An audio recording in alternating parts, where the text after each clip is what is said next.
So, hi everybody, we're going to get started now and I will admit anybody else who comes into the waiting room. So I'm Laura, we met last week, most of you, on our online historical research training session. And this is kind of like the follow-up session to that, and hopefully it's going to be a little bit shorter.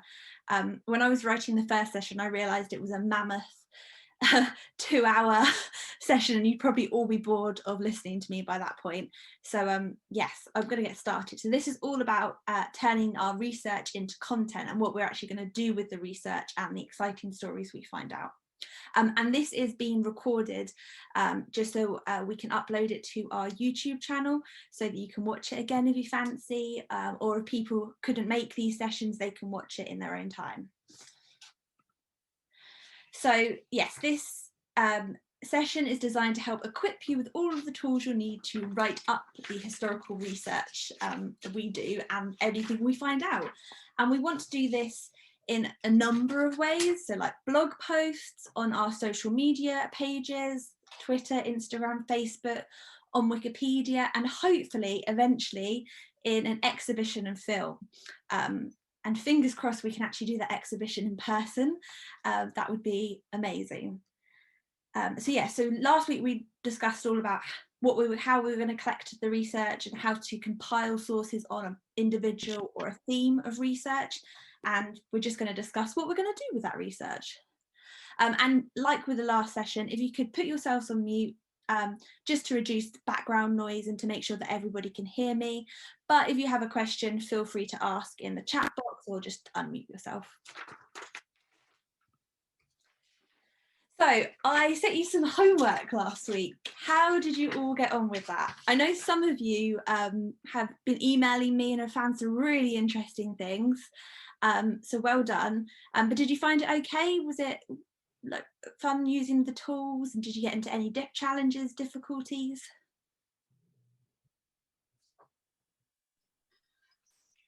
Laura, I did find that when you try and do a search, find something on the page on the PDF files. So I was looking at the Farewell to Dornoch and the Farewell to Mossband.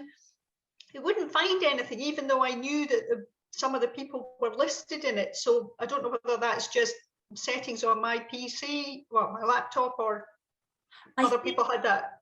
I've had a couple of people reach out to me and tell me that, and I'm going to, that's on my to-do list. I'm going to try and fix it. I think because the PDFs were so long, Adobe just kind of gave up on the search function, but I think I'm going to be able to find out a way to fix that. So I will keep you guys updated on that.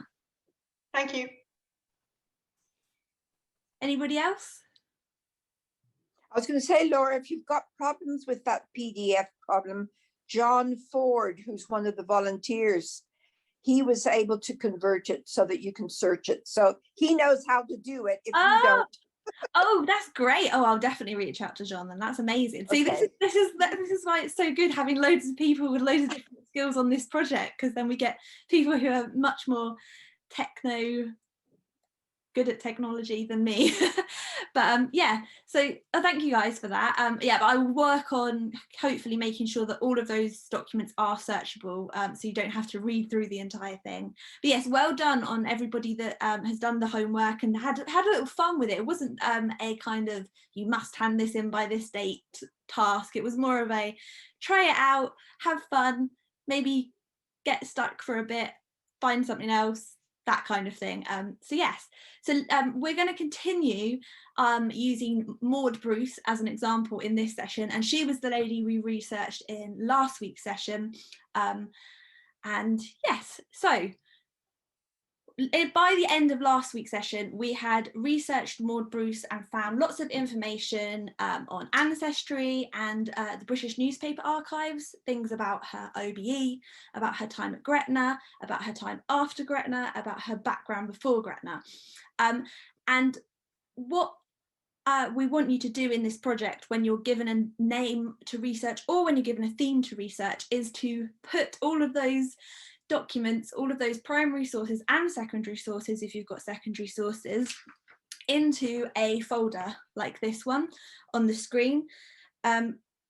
basically because part of this research project is to try and centralise everything we know about workers at HM Factory Gretna.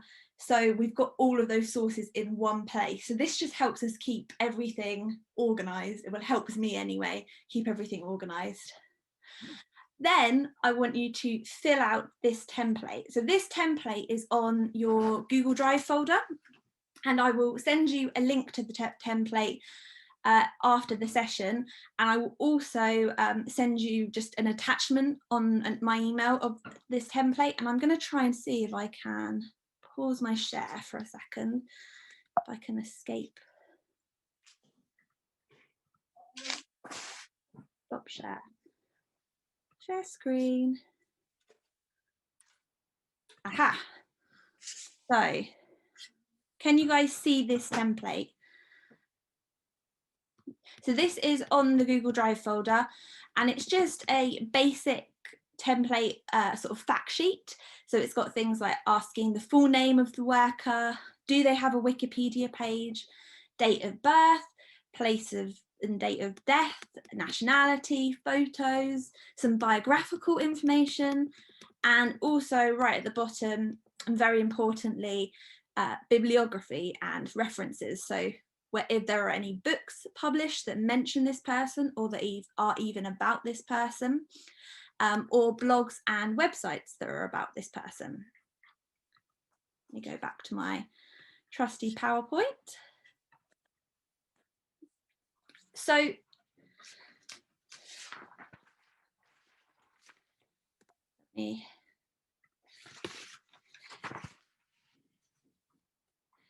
basically, although this template is very specific to individuals, it can be adapted for themes. So if you want to do thematic research, like say women's football, like we were discussing earlier, you could still use this template as sort of the basis of how to set out your research. For example, instead of the introduction having the full name of the worker and their date of birth, oh, somebody's in the waiting room, you'll put down the basic facts of women's football during World War I. So what were the notable matches and the scores in those matches? What were maybe the standout players, that kind of thing. And then so writing the basic information about your research topic, and then adding in things like the bibliography and references. So blogs, websites about women's football, that kind of thing. So what we want you to do after you've got all of that research and you've put that research into a folder, we want you to fill out this template. And I have half filled out a template for Maud Bruce. Let me see if I can show you it.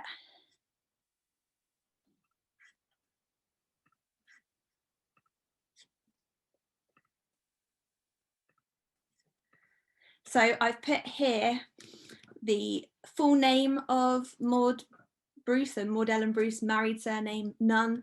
Do they have a Wikipedia page? What her gender is, her date and place of birth and death, her nationality, the pictures that we have of her, and some biographical information. And as you can see here, you can tell that I've only half done this because I've got things like source in red, which is telling me that I need to fill that in and complete that. But I've just basically put down everything that I found out about her. So her background, her family, where she lived in Gretna, and her job title, and all of these I've put down this information, but I am going to fill out sort of where I got this source. So the place that I found out that where she lived at Gretna, Grenville Hostel, that was in a newspaper article, the newspaper article that we went through in last week's session. So, and just things like this, so awards, recognitions, children, travels, that kind of basic information. Let me stop my share and go back to my trusty PowerPoint.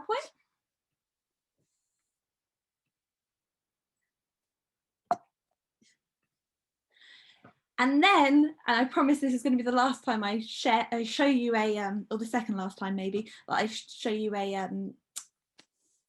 the screen of me doing something. What we want you to do is fill out the log, and basically this is a Google Forms sheet on your Google Drive, which I will send you the link after this session, and you just fill it out and click submit, and then that populates the centralized database of all the workers of HM Factory Gretna. So if you fill this in, if you can say I've filled in this one about Maud with the name of her, known by any other surnames, and I will show you the screen in a second. Let's have a look. There you go. This is the screen of the actual database log.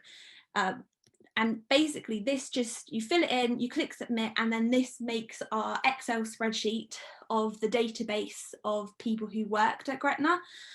So it's just a really kind of simple way to populate that and have multiple people populate it at once. So we want you to fill this all in as much as you can, and if you can't find out some information about people, for example, for a lot of people it's really difficult to find out their specific job title at Gretna. Just put NA or no, and whether you have images or any other information, and then what I want you to do is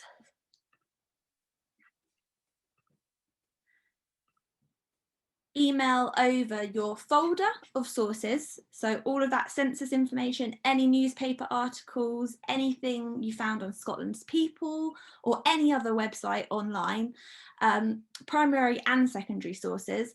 Email that plus your completed Miracle Workers template over to me at my email address, and just do that and fill in the log and click submit, and that's your research completely done for that person or that theme.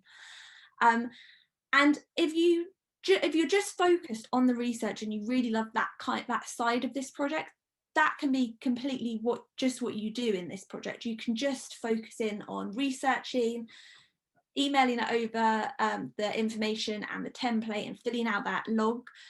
You can just focus on that, or you can also join in with the sharing of that information. I just wanted to add in here that not to be disheartened if you can't find out very much about every individual that you're assigned, if you're assigned a name versus if you're going to research a theme. So not all people are as visible as Maud in the historical record, and some people you might only be able to find out basic information, and some people you might not even be able to find out that. There's been a couple of people that I've tried without success to research who worked at Gretna and have found almost next to nothing on them, and unfortunately that's just sort of a one of the pitfalls of historical research. Sometimes there aren't any records of a person, or the records are really difficult to find, especially as most archives are at the moment closed, and this becomes even more difficult if the person you're researching has a common name. So John Smith, it's really sometimes difficult to find out whether the John Smith you found is the John Smith who worked at HM Factory Gretna. And this it's really easy to fall into this pitfall as well. And I think the best way to guard against getting really excited that you found somebody really interesting and then realizing that it's a completely different person to the person who worked at Gretna is to just double and triple check your research to make sure it's accurate. And if you're unsure, just mark that down on the template. Just kind of put a dash and say, I'm a bit unsure about this, or I can't quite confirm this information. And I also here wanted to reiterate that this research project is flexible. So don't feel any pressure to complete research on a person or persons or a theme by a certain date. This is it's do as much as you can, and if you need a break, have a break. And I don't want you to feel that pressure of getting research back. So just reach out to me if you need some time away, and I'll note it down in your record, and that's absolutely fine. But as I said, you can just focus in on the research bit of this project, and that's completely fine. But if you want to get involved in the sharing of this research, that is also great. So we are going to share our research and the stuff we find out in a number of ways, via blog posts, things like podcasts, on social media, and via the media as well, hopefully, on Wikipedia, which will be a really big part of this project in the next few months, hopefully, and eventually in an exhibition and film. We've already started sharing the results of research done so far. So we've got things, we've got a regular blog post series called Worker of the Week, where we highlight a particular worker every single week that worked at Gretna, which is really fun to write. So if any of you fancy writing a piece for Worker of the Week, just send me a quick email. We've done things for LGBTQ History Month and Women's History Month. We've got our podcast, which I really want to record an episode because I love listening to podcasts, so I think it'd be really fun making one. And also we share things on our Facebook page really regularly, on our Instagram, on our Twitter, and we reach out to our local media contacts and national media contacts. So there's loads of different ways that we can share what we find in a really engaging way online. And we also eventually want to share what we find on Wikipedia. So at the moment, HM Factory Gretna has a Wikipedia page, but it's quite a short one. It probably needs some work done on it. And the Devil's Porridge Museum doesn't have a Wikipedia page. And most of the people who work at HM Factory Gretna don't have Wikipedia articles. And as 12,000 of the workers of HM Factory Gretna were young working class women, we think this project would be a great way to kind of address this gender gap on Wikipedia. So on Wikipedia, most biographical articles are written about men and written by men. And as a substantial number of the people we research during this project will be women, we're hoping to address that gap in some way. However, not all of the people we research will qualify for a Wikipedia page. I didn't know this before I started on this project, but there are actually requirements that a person has to meet to merit a Wikipedia biographical article about themselves. So they have to be notable, which is a very vague requirement that is quite hard to pin down a definition of. The page has to be written by a neutral point of view, and original research can't be included as references. And that is in particular the point that is going to be very difficult for us, because original research includes archival research and from sites like Ancestry and Scotland's People. But if we're sharing our research on our website, on social media, via the media, we can kind of circumnavigate that requirement, in the sense that we're basing our blog posts and our articles on sound archival sources that can't be referenced in Wikipedia articles, but the blog posts where we reference those sound archival sources can be referenced in Wikipedia articles, if that makes any sense. I'm very sorry if that was just really confusing rambling for a second. So we're going to be doing some Wikipedia training soonish, in the next, I would say, month or two. We want to build up a bank of research first. So we want to have our folders done and our templates written before we start thinking, is this person notable enough for Wikipedia? Do we have enough information to have enough references to write an article about them? But it's a really fun process. I didn't quite realise just how much of a skill it is to write Wikipedia articles, and you do have to meet these requirements, and you get edited by people, and it is a learning process. So I've done a little bit of training, and this is a Wikipedia article that I wrote last week on Maud Bruce. And yeah, I've tried to be neutral in terms of my assessment of her and what she did.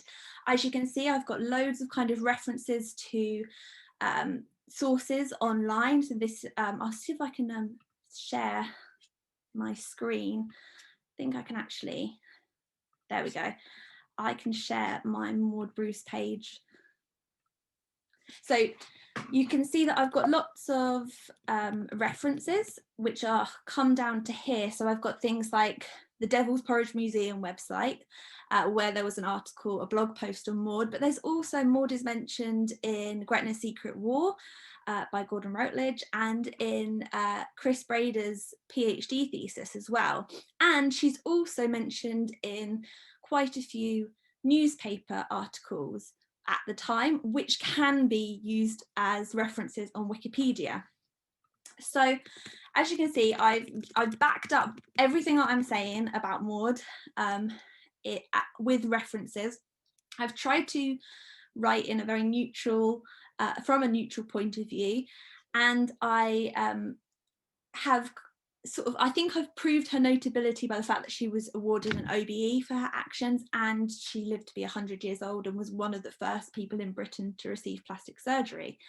So this took me, I did some training, and then I did a thing called a wikiathon, which is where you edit it's almost like a marathon, but you edit Wikipedia pages and you write Wikipedia pages.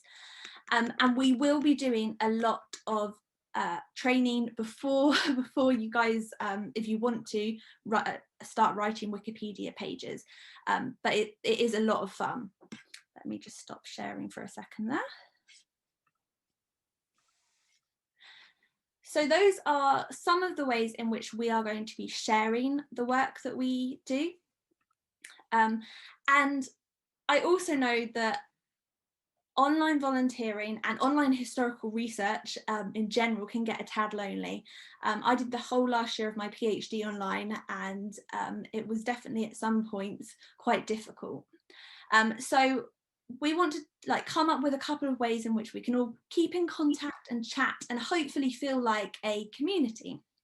So we've got our Facebook group, which I know a lot of you have already joined, and I'll send that link again in the follow-up email to this session.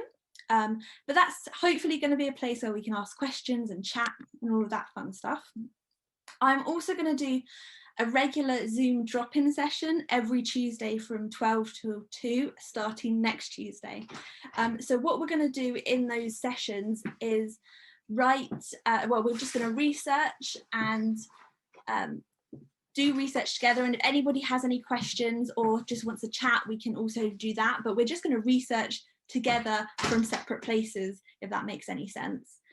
I'll also be sending out a fortnightly newsletter all about the research project, and this will hopefully keep you guys updated on interesting discoveries we find, opportunities for sharing your research, if you want to write a Worker of the Week blog post, or if you have an idea for any other blog posts or a podcast episode. So other fun bits of information like that. And we also thought it would be good to have a regular social. So every other Thursday night, we're going to have an evening social where we have a chat and a drink. And this is all completely, you don't have to attend any of these. It's just, if you fancy, you can attend. And I'll send out an invitation to that as well in the follow-up email. So yes, I think I've gone through that really super fast. Sorry about that. I hope you understood everything, and I hope I wasn't too rambly. But if you have any questions and queries, as always, you can email me, you can write a question on the group, you can come to our research Zooms that we're having every Tuesday. And yeah, that's about it really. But basically it's just to say this is the research how we want you to set out the research and how we want you to record it, if that makes sense. And if you want to share it, we would absolutely love for you to write blog posts and Wikipedia pages and all of that fun stuff. Any questions, guys? Lorna, what information have you actually got about the employees? I mean, have you got a employment registration book, or how do you know their names? And so this is quite that's a big question, a really good question though. So every employee who worked for over 2 months at Gretna was given one of the triangle shaped badges, which is on our logo, and you can see a lot of these badges in pictures of the munitions workers at Gretna. And we've got a couple of those in the museum archive, and they have a unique number on. So we are, well, a lot of sort of people connected with the museum believe that there has to have been a register of employees at some point, and this register of employees may still exist. Hopefully it does. Hopefully it's somewhere in somebody's attic and it will be found. But apart from that, we don't actually have a complete list of employees. We rely a lot on things like marriage registers. So on a marriage register, a person might put munitions worker as their employment, and they're from Gretna. So it's sort of like, it's probable that they worked at Gretna. Things like parish records, electoral records, sometimes they have down where they're living in East Riggs or Gretna, and they are a chemist, an industrial chemist, a shift chemist, and that again tells us that they worked at Gretna. And then along with that, we have things like family research inquiries. So people will email and say, hi, my great-grandmother or my great-grandfather worked at Gretna during the war. Here are their names. Do you have any records of them? And then we've got things like, if you look at the Dornoch and Mossband Farewell magazine, at the back of those magazines, names of people and addresses. So basically, we do have lots of names, but they're all in different places. It's a very scattered sort of list, and we're still searching for more names. We're still coming up with more names. We get family inquiries every week that tell us, oh, my great-grandmother worked at Gretna. Can you tell me anything more about her? And then we find her name in the Dornoch Farewell, and things like that. So we do have lots of names, but we don't have them in one place. And then on top of that, sorry, I'm now rambling, we have things like the local newspapers, which have records of munitions tribunals, so where munitions workers were maybe charged with or accused of stealing something, or accused of being drunk and disorderly in the factory. They often had just records of just newspaper articles, very brief newspaper articles about munitions workers. So there's loads of different places where names are, and unfortunately, because of the nature of the war and the fact that there was a lot of secrecy over the munitions factories, the locations of munitions factories, because of that has led to there being it's a very scattered list of people. Pat just said in the chat, will you send us one name at a time? Yes. Don't worry, I'm not going to send you all 30,000 names. What I will do after this session, I'm going to send you all a kind of group email, and then I'm going to individually email you all, and just sort of have a sort of chat really in terms of what you've said before, in terms of your research interests. And then I'm going to assign you a name to research, or a theme to research. So women's football, if you're really interested in women's football, you can research that. And then sort of off you go. And if you need any help or you get stuck, I will hopefully be there to support you. And we've got our Facebook group as well, which will also be a support, and our Zoom sort of drop-in sessions, which will also be a support. But yes, don't worry, I will only send you a name at a time. I will not bombard you with thousands and thousands of Gretna names to research. Any other questions? No? Well, thank you all so much for coming today. I hope it was, got another chat in the chat box. And thank you. Do you want us to send what we have found on these people on the template? Yes. So what I want you to do is when I email you today, I'll attach the template to my email so that you'll always have a copy of it. And I just want you to fill out that template and then send it back over when you finished your research. That's basically it. But yeah, if you have any questions or queries, feel free to email me, and you should be receiving an email from me very, very soon. I'll get started on that now. But yes, thank you for all coming today, and I will hopefully speak with you all soon.